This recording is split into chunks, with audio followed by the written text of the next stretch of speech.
1위 역시 현대건설이었거든요. 맞아요. 네, 감독님께서 너무 좀 지금 겸손한 대답을 하시는 건 아닙니까? 물론 이제 최근에 컵대회 때 컵대회를 해서 그런 표를 저희 팀한테 준 것 같은데요.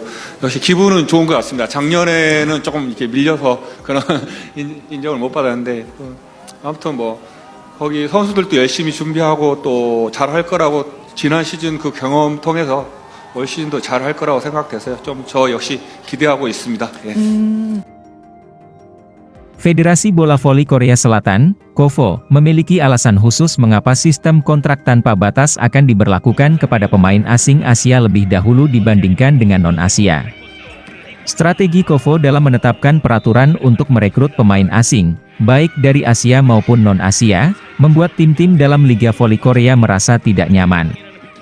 Klub-klub di Liga Voli Korea mulai tidak setuju dengan cara KOVO mencari pemain asing yang ingin berkompetisi melalui ajang tryout.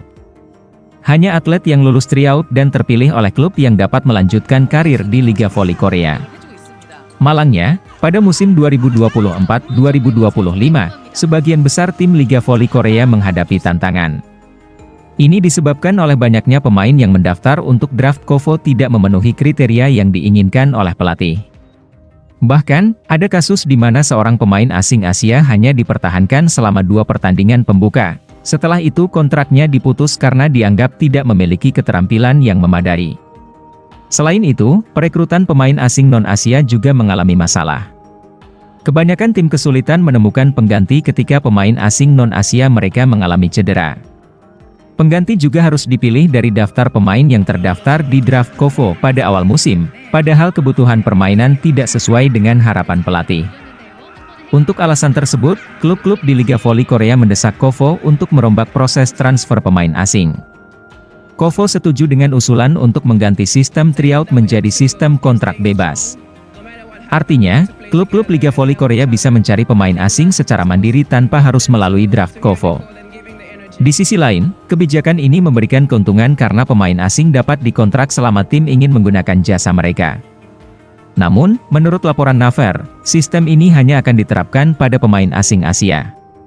Sementara itu, untuk transfer pemain asing non-Asia tahun depan masih akan menggunakan format lama, yaitu sistem tryout. KOVO bertujuan untuk mengevaluasi kelebihan dan kekurangan sistem kontrak bebas dengan cara menerapkannya lebih dulu pada kuota pemain asing Asia. Tujuan lain adalah KOVO ingin memastikan pembentukan lembaga anti-suap. Lembaga ini dibentuk untuk memeriksa sejauh mana tim melanggar batasan gaji yang ditetapkan untuk pemain asing.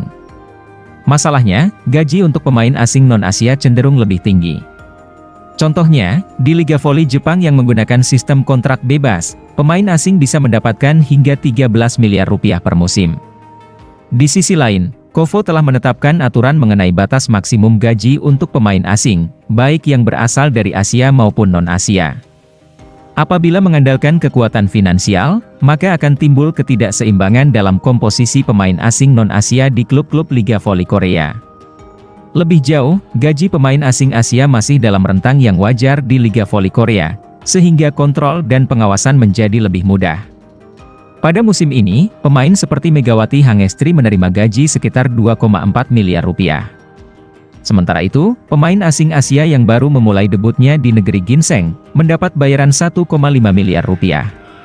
Secara umum, penerapan sistem kontrak bebas untuk kuota pemain asing Asia dapat dianggap sebagai percobaan sebelum KOVO mengambil keputusan final untuk Liga Voli Korea.